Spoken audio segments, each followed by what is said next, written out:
Hey there, hope you're doing well, and welcome to this spoiler review of the movie Aquaman, directed by James Wan and written by David Johnson McGoldrick and Will Beall, with additional story credits from Jeff Johns, James Wan, and Will Beall again, who like a few months ago just had writing credit on Venom, but now doesn't, but let's just not.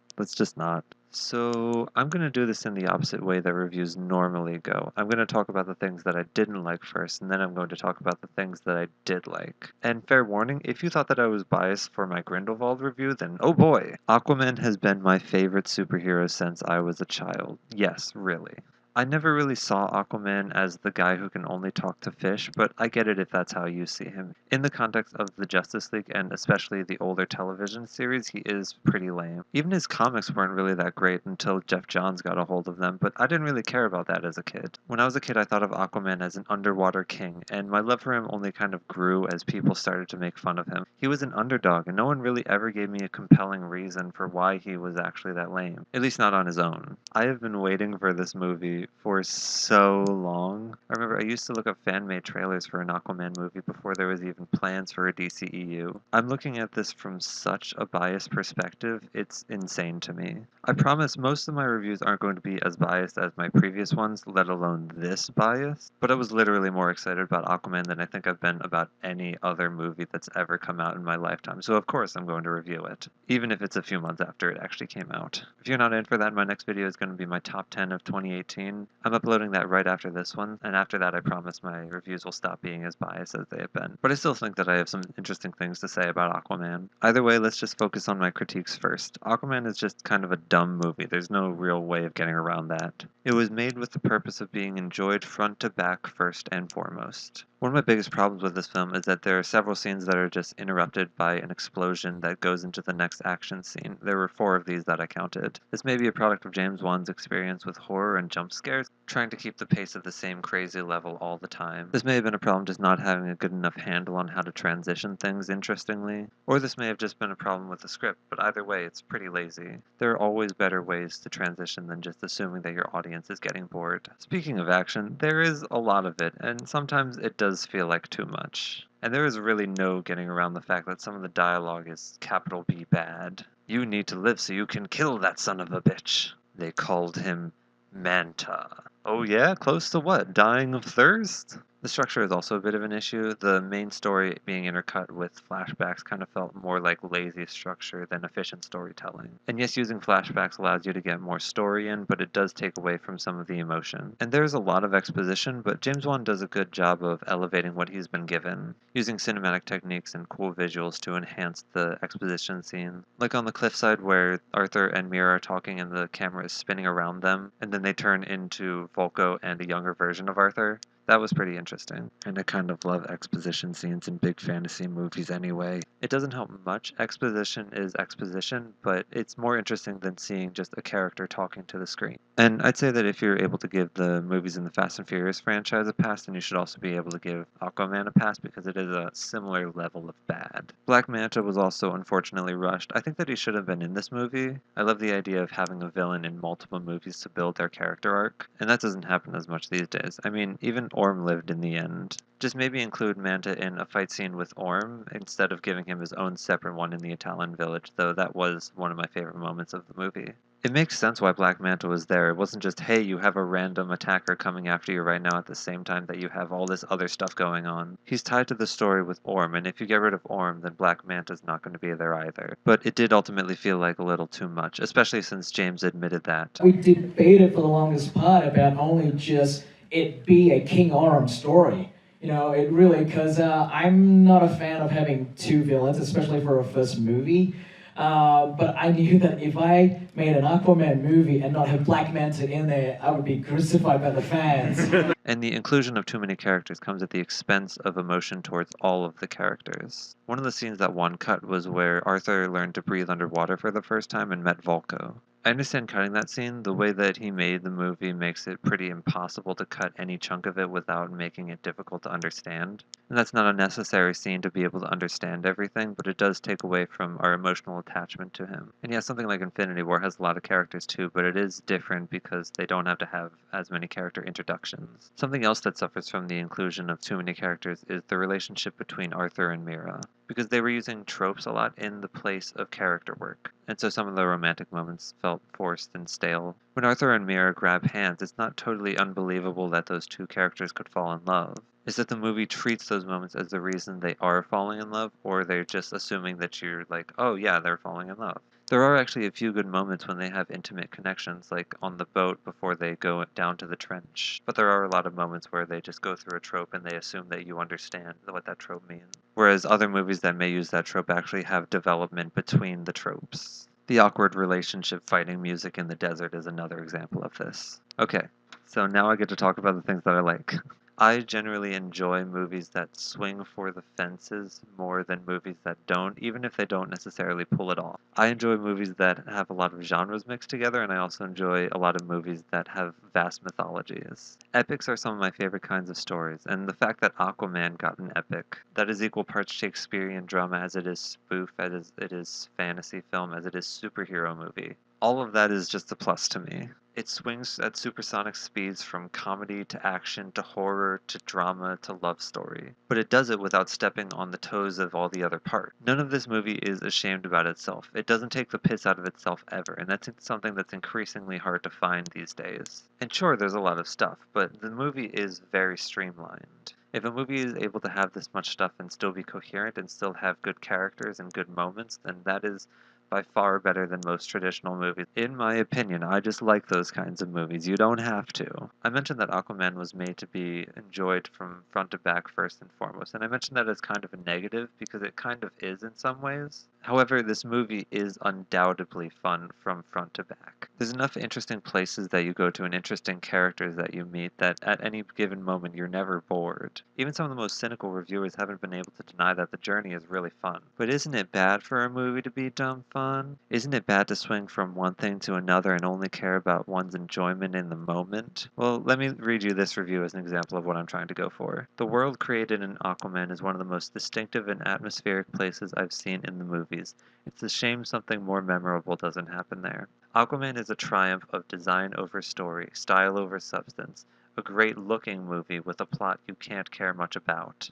All of the big moments in the movie are pounded home with ear-shattering sound effects, but that just serves to underline the movie's problem, which is a curious lack of substance and intrinsic interest. Sick burn, right? Now what if I were to tell you that wasn't actually a review for Aquaman, but actually Roger Ebert's review of the original Tim Burton Batman? Now I'm not trying to say that Aquaman is the next Batman. There are plenty of dumb things that happen in Aquaman that aren't dumb in Batman. But I will say that both of these films do some pretty similar things. Both set out to accomplish something similar, and neither of them are masterpieces. The first Batman is remembered fondly as people's introduction to Batman as a dark and gritty character. And that's something that Aquaman does as well. They both do a perfect job of reclaiming the character and making them more serious and less of a joke. Because I'll remind you, the original Tim Burton movie was trying to work off the stigma of the goofy Adam West show. I'm just saying that the quality of Aquaman content that comes out over the next few years is going to be what determines how this film will be seen in the average person's mind.